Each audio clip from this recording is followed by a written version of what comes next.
Vamos a reflexionar sobre una porción de las Escrituras que ya en algún momento hemos estudiado en el Evangelio de Mateo, en el capítulo 6. Vamos a reflexionar sobre la oración del Padre Nuestro, y el tema que quiero compartir para ustedes en esta tarde es el siguiente: el Padre Nuestro para un nuevo año. Quisiera que reflexionáramos sobre la oración del Padre Nuestro y qué puede enseñarnos sobre el cambio, sobre la transición de este año que acaba de terminar ayer y este nuevo año que hoy estamos comenzando a vivir en este día. Mateo capítulo 6, versículo 8,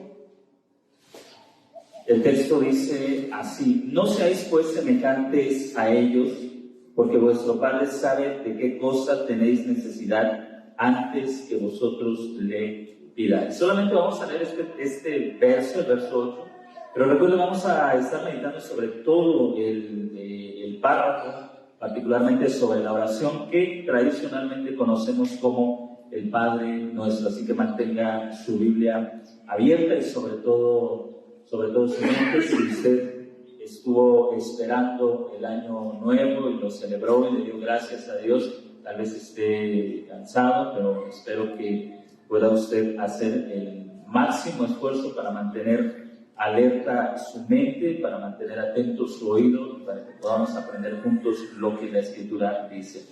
Ahora, recuerda, esta instrucción comienza desde el capítulo 5. El Señor Jesús da un discurso a la nación de Israel que generalmente conocemos como el Sermón del Monte o el Sermón de la Montaña. Comienza en el capítulo 5 y termina en el capítulo 7, una serie de instrucciones que Jesús le da al Israel que todavía vivía bajo el antiguo pacto, como su nuevo legislador, como el nuevo Moisés, como el nuevo guía que llevaría a esta nación a un éxodo que superaría y que superó al éxodo físico que fue guiado, que fue comandado por Moisés.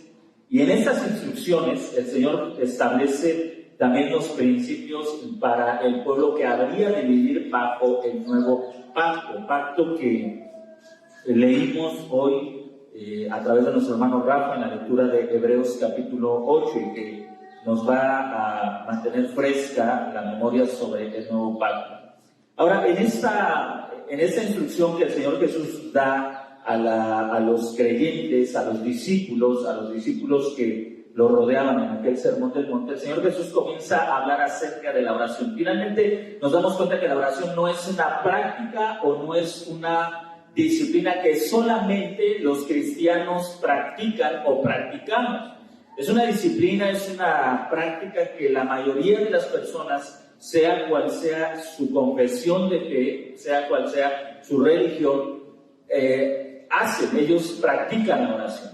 Pero lo que dice Jesús es que, a pesar de que la oración pueda ser una disciplina común en diferentes grupos o en diferentes religiones, como él dice, los gentiles, es decir, aquellos que no pertenecían al pueblo del pacto y que tenían otras deidades, otros dioses, practicaban la oración, Jesús no les dice no oren porque los paganos oran, sino más bien les dice no oren como ellos lo hacen.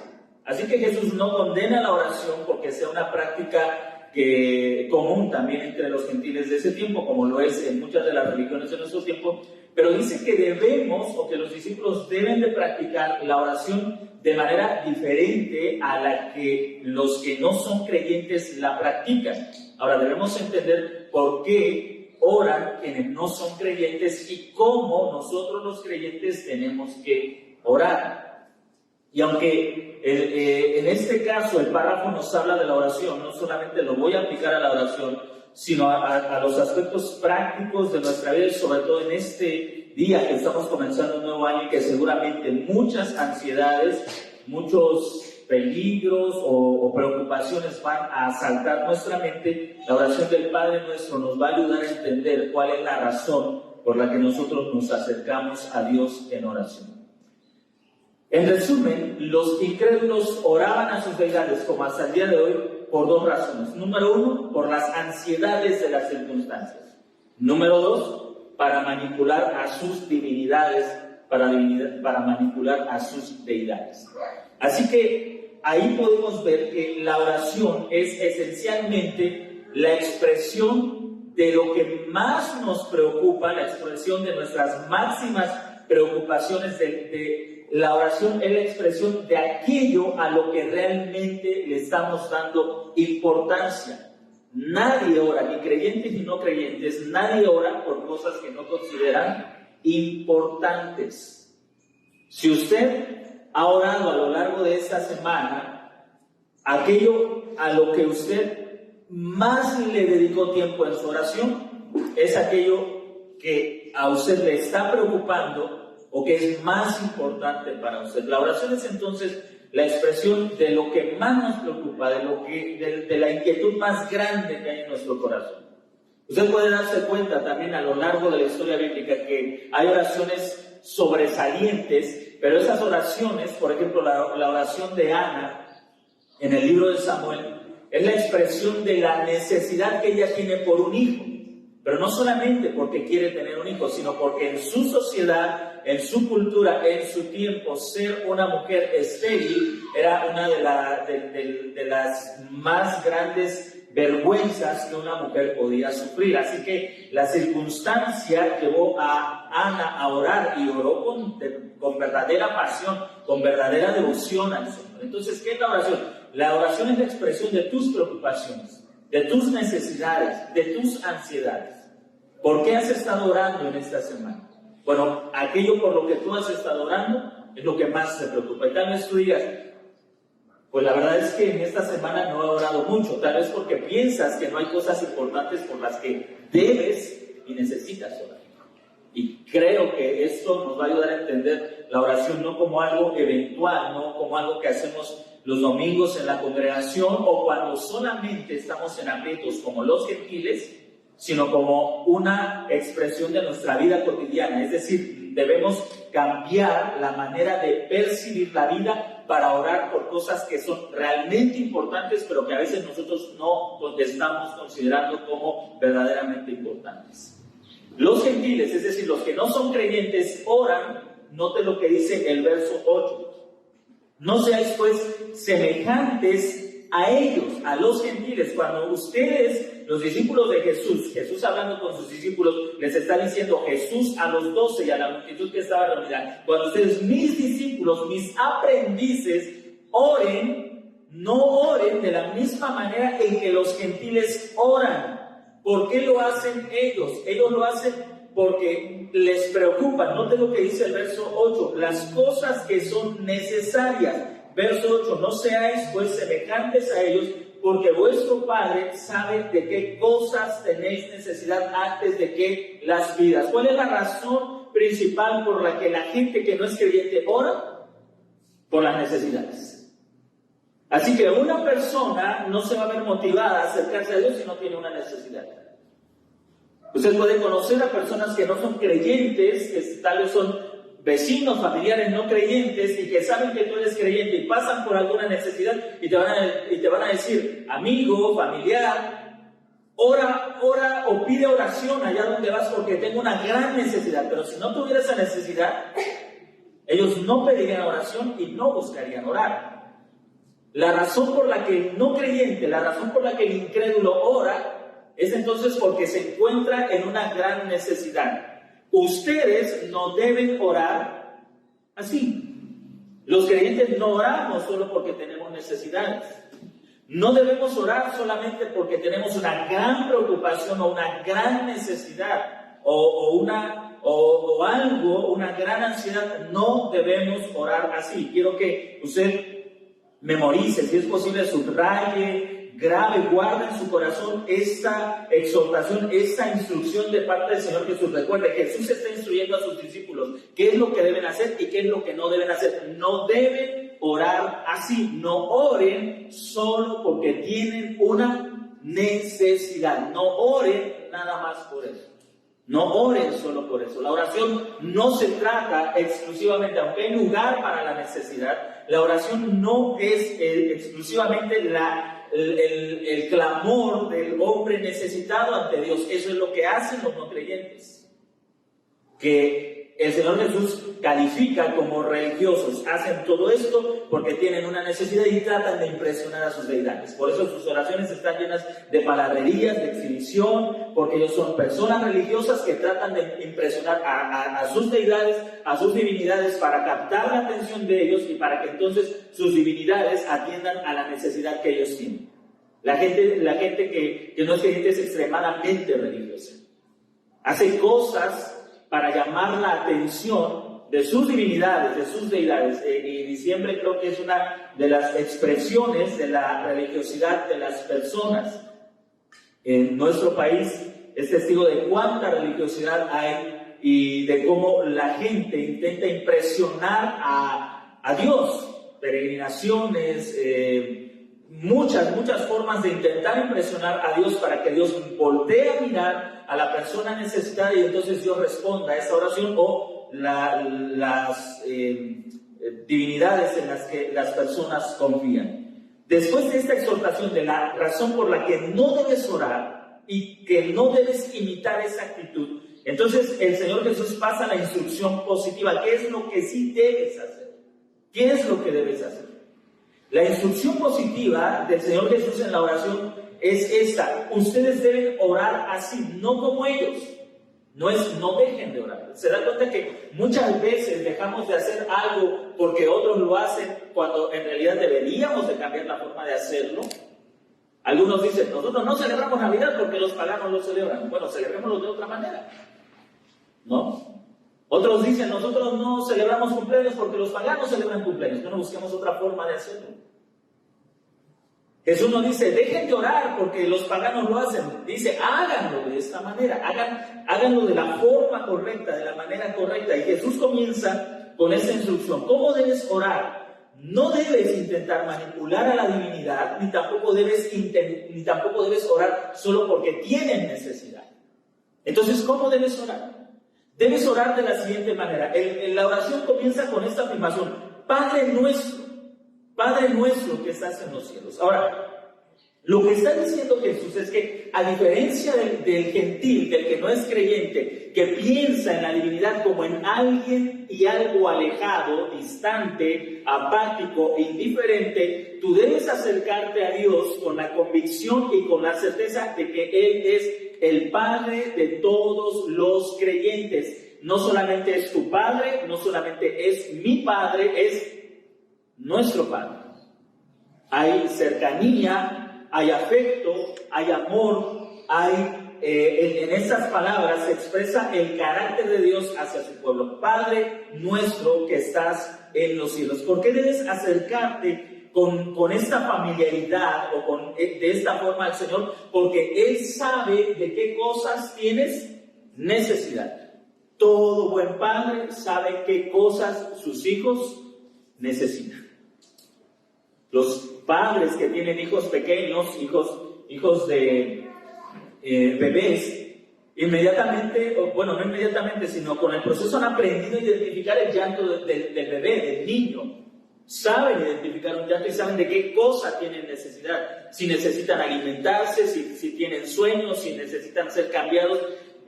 Como padres desarrollamos la capacidad de aprender a saber de qué cosa tienen necesidad nuestros hijos. Ahora, la Escritura dice que Dios es nuestro Padre. Él sabe de qué cosa tienes necesidad. ¿Te das cuenta por qué razón no solamente deberías estar orando cuando tienes necesidades? Porque cuando nosotros como creyentes oramos solamente cuando tenemos necesidades, estamos diciendo, eres un Padre tan descuidado que tengo que orar para que tú sepas de qué cosas necesito. ¿Qué cosas me hacen falta? Eres un mal padre que tengo que decirte qué cosas me hacen falta. Ahora, desde luego, no estamos diciendo que no debemos pedirle al Señor, pero si solamente le pides en una necesidad, estás dudando del carácter bondadoso, paternal de Dios. Dios está al tanto de las necesidades que nosotros como creyentes tenemos. Pero en la manera en que oramos a Dios, esta no es una petición, sino la forma en que nos acercamos. Luego viene la petición: santificado sea tu nombre. Ahora, no entiendo lo que dice el texto, porque el texto no dice, ayúdame a santificar tu nombre. Nosotros como iglesia no vamos a santificar el nombre del Señor. La petición es, santifica tu nombre. Padre nuestro que estás en los cielos, santifícate. ¿Qué es lo que Jesús está diciendo? Le está diciendo a sus discípulos que ellos oraran porque el nombre de Dios fuera santificado. Ahora la pregunta es, ¿en qué nombre Dios se santifica? Cuando hablamos de la palabra santificar, debemos recordar que esta palabra, entre sus significados diferentes, uno de ellos es hacer, singular, diferente, separar. Así que cuando el Señor Jesús está diciendo santificado sea tu nombre, está diciendo que tu nombre sea separado del nombre de los demás dioses, que tú seas conocido como un Dios excepcional, singular, diferente a todos los demás. ¿De qué manera Dios santifica su nombre? Quiero recalcar, nosotros no santificamos el nombre de Dios. No somos llamados a santificar el nombre de Dios, por lo menos no en esta oración. La manera en que está construido el texto no es que la iglesia o que los discípulos santifiquen el nombre del Señor, no, sino que tú, Señor, santifiques tu nombre. Tú, Señor, santifica tu nombre. ¿De qué manera Dios santifica su nombre? Él lo santificó a través de Jesucristo. Porque a través de Jesucristo Dios demostró ser singular. Solamente Él salva. Solamente Él rescata a su pueblo de sus pecados. Solamente Dios salva. El nombre de Dios ha sido santificado en el nombre de Jesucristo. Entonces, tal vez aquí estamos ante una oración que debemos acomodar a nuestro tiempo. Nosotros no oramos más, santificado sea tu nombre, porque el nombre del Padre ya ha sido santificado en el nombre del Hijo, a través de su vida, de su muerte redentora, de su resurrección y de su entronización. El nombre de Dios ha sido santificado. Dios ha demostrado que Él es diferente a todos los dioses. Él salva a su pueblo. Y por eso estamos aquí en esta tarde, en este día. Es bueno agradecer a Dios, hermanos. A veces hacemos un esfuerzo por desvelarnos y esperar el año, pero también deberíamos hacer un esfuerzo por desvelarnos y agradecer al Dios que nos da un nuevo año. Y es una manera de decirle, tú has hecho una diferencia entre todos los dioses, tú nos has salvado, nos has hecho parte de tu pueblo. No oramos entonces porque el nombre de Dios sea santificado, sino que ahora entendemos que su nombre ha sido santificado. Mire lo que sigue. Venga tu reino. Ahora, en cada una de estas peticiones que se hacen, en estas expresiones, venga tu reino, no es lo que el creyente hace, sino que lo que el creyente le pide a Dios que Él haga. Dios, santifica tu nombre. Dios ya lo ha santificado en el nombre de Jesucristo. Dios, trae tu reino. Dios ha traído su reino en la persona de Jesucristo. Así que no oramos por cosas que podemos hacer nosotros o queremos hacer nosotros. Oramos por lo que Dios ha prometido hacer. Ahora, nosotros ya no oramos, venga tu reino, pero tal vez debemos orar, Señor, extiende tu reino. Recuerden que cuando el Señor Jesús se separó de sus discípulos en el último capítulo del Evangelio de Mateo, Él le dice a los discípulos, vayan y anuncien que toda autoridad me ha sido dada en el cielo y en la tierra. Diferente a como inician los evangelios, el reino de Dios se ha acercado. Ahora hay un cambio. El reino no solamente está cerca, el reino ya está presente y la tarea de la iglesia es anunciar que el reino está presente. Venga tu reino, y ahora una explicación de lo que significa venga tu reino. ¿Qué es lo que queremos decir con que el reino de Dios sea extendido? Ya no que venga tu reino, porque el reino está presente. Pero ¿qué entendemos con esta expresión? ¿Y cuál debe ser la prioridad de la iglesia en esta oración y en este año que estamos continuando? La expresión del Señor Jesús, hágase tu voluntad como en el cielo, también en la tierra, explica su declaración, venga tu reino. ¿En qué debe estar involucrada la iglesia? En la extensión del reino, es decir, que se haga la voluntad de Dios en la tierra como se hace en los cielos. Ahora, ¿se da cuenta de la diferencia que hay entre gentiles y creyentes? ¿En qué están involucrados los que no son creyentes?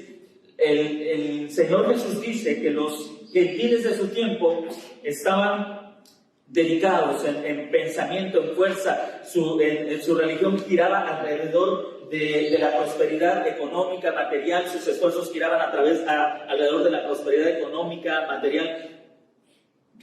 ¿En qué está involucrada la gente en este tiempo? Pues tenemos que reconocer que en lo mismo. ¿En qué debe estar involucrada la iglesia? En la extensión del reino de Dios.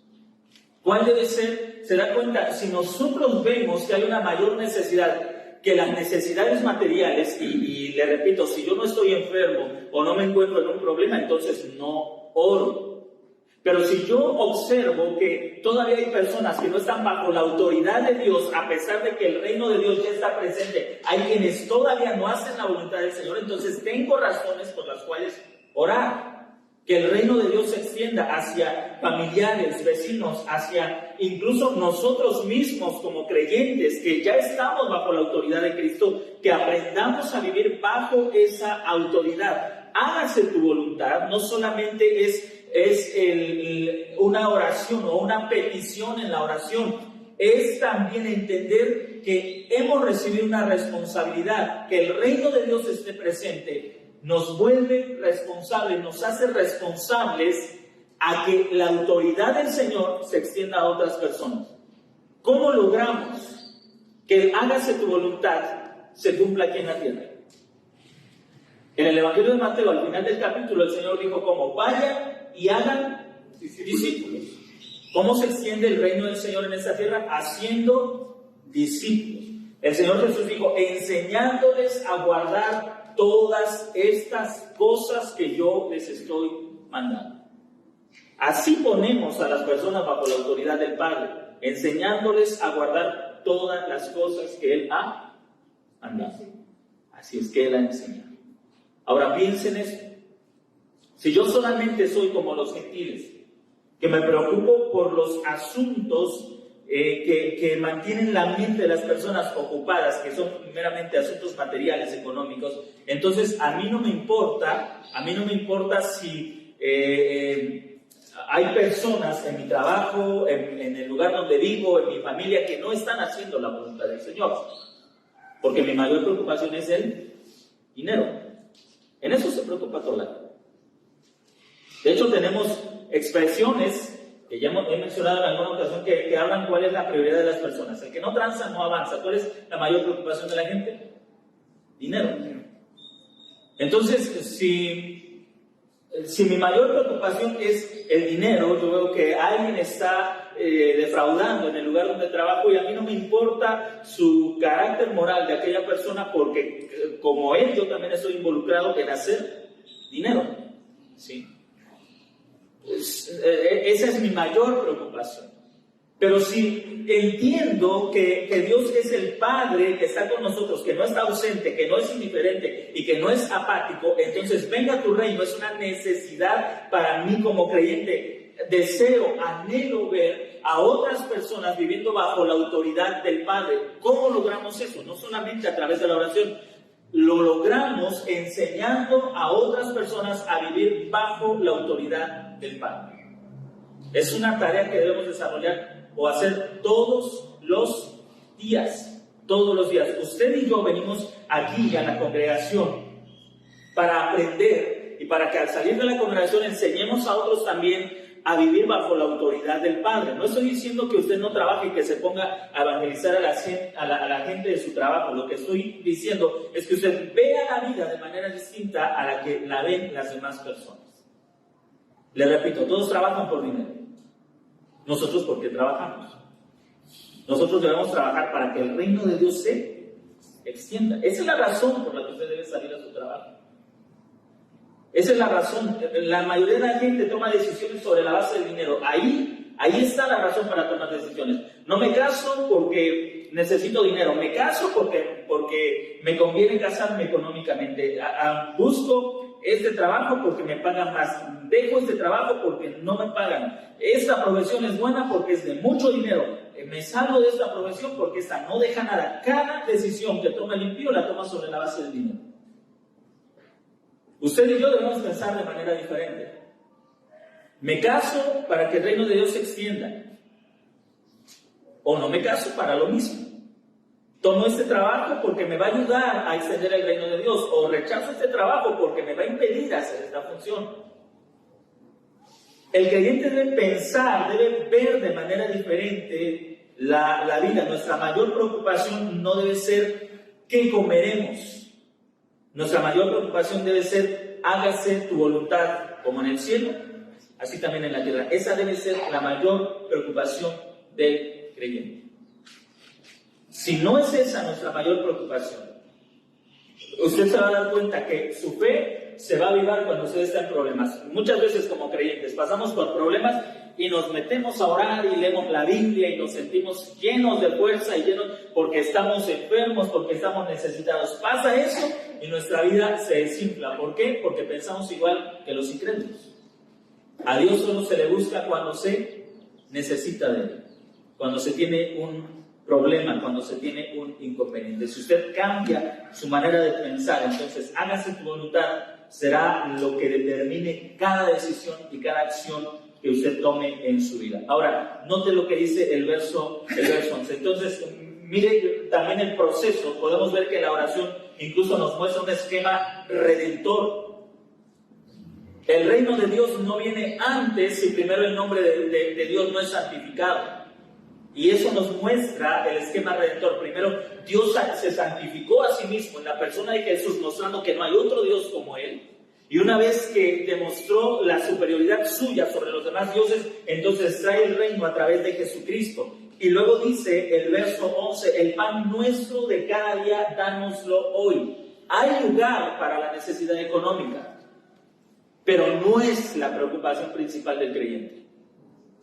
Ahora, note también cómo es una oración que expresa confianza, que expresa convicción en que si Dios está presente, entonces el pan de cada día es una realidad.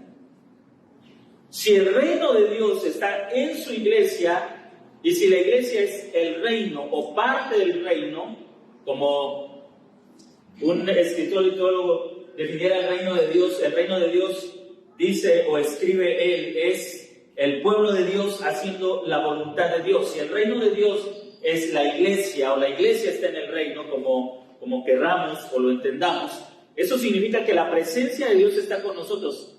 ¿Y qué significa eso? Que tus necesidades básicas están suplidas, porque Dios está con nosotros. Ahora, eso significa que nosotros no andamos ansiosos como los incrédulos. No andamos tratando de convencer a nuestro Dios que ponga atención a nuestras necesidades. Tampoco andamos, vemos el trabajo entonces como un medio de extender el reino y no como el medio de mejorar nuestra condición económica. Debe usted entender la diferencia. Vemos el trabajo como el medio para extender el reino de Dios y no como el medio para mejorar nuestra condición económica. Si usted ve su trabajo como la forma de mejorar su condición económica, usted va a ser un esclavo del trabajo. Se va a volver un esclavo del trabajo. Es un hecho que le aseguro que lo que no estamos dispuestos a hacer en nuestro trabajo, estamos dispuestos a sacrificar en aspectos de nuestra fe o de nuestras convicciones. Le aseguro que si hoy hubiera sido un día laboral, muchos creyentes desvelados o haya sido como esté su situación, no faltarían a sus trabajos. ¿Por qué? Sencillo, no les conviene el descuento que les van a hacer, pero están dispuestos a sacrificar sus convicciones religiosas. Mientras no cambiemos nuestra manera de percibir la vida, de entender que el reino de Dios está con nosotros, será muy difícil que nosotros dejemos de vivir como los gentiles. Ahora, lo que Jesús está diciendo es precisamente que el pueblo no debe ser religioso. Nosotros los creyentes no debemos ser religiosos. Debemos vivir con la convicción de que el reino de Dios está presente, que por lo tanto el pan nuestro está asegurado. Todo lo que tú necesitas para vivir este día, Dios ya lo ha suplido. Está provisto, está asegurado. Ahora, nosotros nos preocupamos tal vez por por el mañana. Y Jesús dijo también a sus discípulos, cada día tiene su propia preocupación, cada día trae su propio afán. Mañana habrá razones por las que nos preocuparemos, pero todo lo que tú necesitas para vivir en este día, Dios ya lo ha provisto, todo lo que tú necesitas. Debes pedirlo, sí, pero con la confianza en que Él ya te lo ha dado, en que su provisión está dada. Esa es la manera en que el Señor Jesús pide a sus discípulos orar con esa convicción. No sean como los gentiles. Los gentiles intentan manipular a las divinidades, intentan ganar la atención de sus divinidades, de sus dioses, para que les den lo que ellos creen que necesitan. Su Padre sabe de qué cosas ustedes tienen necesidad. Mire, yo no sé lo que voy a necesitar mañana. Dios sí lo sabe. Y lo ha provisto ¿para cuándo? Para mañana. Yo no sé lo que voy a necesitar el próximo mes. Dios lo sabe y sabe para cuándo lo ha provisto. Para el próximo mes. El problema es que nosotros quisiéramos tener hoy lo que vamos a necesitar el próximo mes para estar seguros y tranquilos. Quisiéramos tener hoy lo que vamos a necesitar a lo largo. Quisiéramos que Dios nos entregara a inicio de año todo lo que vamos a necesitar para vivir los 12 meses, los 365 días, para decir, tengo todo lo que necesito. Y no confiamos en que Dios es fiel y que lo que necesitas hoy, lo recibes hoy, y lo que vas a necesitar mañana, fiel y puntualmente, Dios te lo va a otorgar. Solo debes confiar en Él y debes pedirlo con la convicción de que Él es el Padre que conoce todas tus necesidades. El pan está provisto para este día. Pero hay algo que también Dios ha provisto y que es que quizá tal vez sea lo que menos pensamos que necesitamos. Versículo 12, perdónanos nuestras deudas. ¿Oyó lo que dice Jesús? Perdónanos. Y está en el mismo contexto de lo que necesitamos. ¿Qué necesitamos a diario? El pan. Y en ese mismo contexto aparece una necesidad diaria que parece que muchas veces no estamos conscientes de esta necesidad. Aparte del pan que a diario necesitamos el perdón de Dios. Perdónanos nuestras deudas. Cada día, todos los días, necesitamos el perdón de Dios. Note lo que dice a continuación. Como también nosotros perdonamos a nuestros deudores. Hay cosas que necesitas a diario. Una de ellas es el perdón. Que Dios te otorgue el perdón a diario, pero también hay algo que nuestros hermanos o otras personas pueden necesitar de nosotros a diario y nosotros necesitar de otros a diario. ¿Qué es lo que necesitamos a diario de otros? Perdón. Perdón. A veces no estamos dispuestos a pedirlo y tampoco dispuestos a otorgarlo. Y el Señor Jesús le advierte a sus discípulos en el versículo 14, porque si no perdonas a los hombres, la única razón por la que el creyente puede verse impedido en perdonar a otros hermanos o a otras personas, la única razón por la que un creyente puede verse impedido a otorgar perdón a otros es porque él mismo considera que no ofende a nadie y que por lo tanto no necesita el perdón de nadie.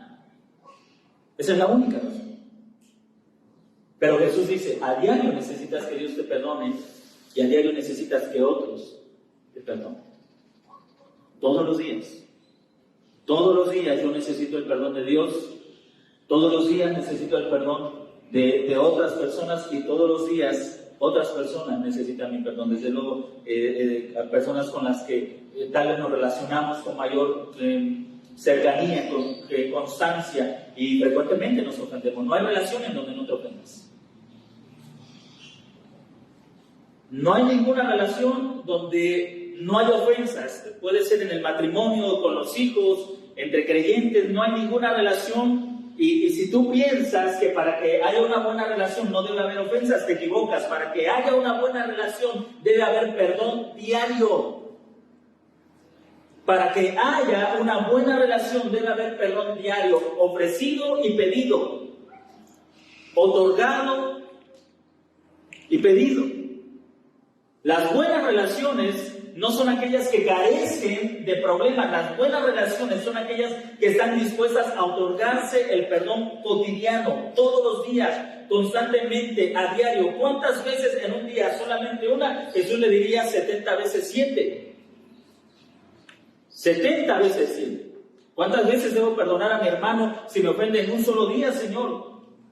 Y el 70 veces 7 nos refiere a la ley, porque en la ley está establecido el perdón del Señor, pero también el castigo de Dios. 7 veces te castigaré si no obedeces. Así que el 70 veces 7 nos habla de algo que debe ser extremadamente abundante. Extremadamente abundante. No debe cesar el perdón en nuestras relaciones. Si algo debes estar dispuesto es a perdonar. Constantemente, a diario, a cada momento. Si eres padre, debes aprender a perdonar a tus hijos a diario, a diario. Si eres hijo, debes aprender a perdonar a tus padres a diario. Si eres esposo, a perdonar a tu esposa a diario. Si eres esposa, a tu esposo a diario. Como creyente, a tus hermanos. Constantemente doy y necesito, doy y necesito, doy y necesito. ¿Por qué? Porque soy un ser humano. Y porque la presencia de Dios en medio de nosotros, dice el Señor Jesús, por lo menos implícitamente no anula tu humanidad. Pedro necesitó ser perdonado por el Señor. Después de que le dijo, no te negaré, necesitó ser perdonado por el Señor. Cada creyente necesita ser perdonado por Dios y necesita también el perdón de sus hermanos y otorgar el perdón a otros. Finalmente el Señor Jesús en la oración, en la última frase dice, y no nos metas a prueba o en prueba, mas líbranos del mal o líbranos del maligno. El Señor Jesús le dice a los creyentes que ellos deberían estar orando porque muy probablemente aquí se está refiriendo a la prueba que pasó a Adán y que fracasó, porque usted recuerde que las pruebas la prueba a la que fue sometido Adán le expulsó de la presencia de Dios. Algunos textos en griego dicen mal de una manera neutral y otros maligno, refiriéndose a una entidad o a una persona. Algunas traducciones prefieren mal, otras traducciones prefieren maligno. Si usamos el término maligno, entonces estaría diciendo, no permitas que el maligno nos pruebe, porque ya sabemos lo que le pasó a Adán. Salió de tu presencia. Y si somos probados por el maligno, ¿cuál es la suerte que vamos a correr? Pues la misma. Afortunadamente Jesús sufrió esa prueba, Mateo capítulo 4, Él la soportó y ahora esta oración ha sido respondida. Usted y yo nunca más seremos probados por el maligno, porque nuestro vicario, nuestro sacerdote, nuestro Salvador, el Señor Jesús, fue probado por Él y pasó la prueba. Nunca más seremos echados de la presencia de Dios. Iniciamos un nuevo año, hermanos, y en este nuevo año debemos recordar que hay un trabajo en el que debemos seguir involucrados, la extensión del reino de Dios. Ese es el trabajo que debe dominar tu pensamiento, que debe ser prioritario en tus oraciones, que debe dominar tu pensamiento, la extensión del reino de Dios. ¿Hay necesidades en tu casa? Debes pedir por ellas, pero no olvides que esas necesidades el Señor ya las conoce. Pero hay otras necesidades en las que tú debes estar involucrado. Debes estar orando porque el reino de Dios se extienda y que se extienda a través del discipulado, a través de la enseñanza, a través de nosotros como creyentes. Y recuerda que no solamente necesitamos el pan diario que Dios ya nos otorgó, necesitamos el perdón a diario, que también Dios nos ha otorgado abundantemente.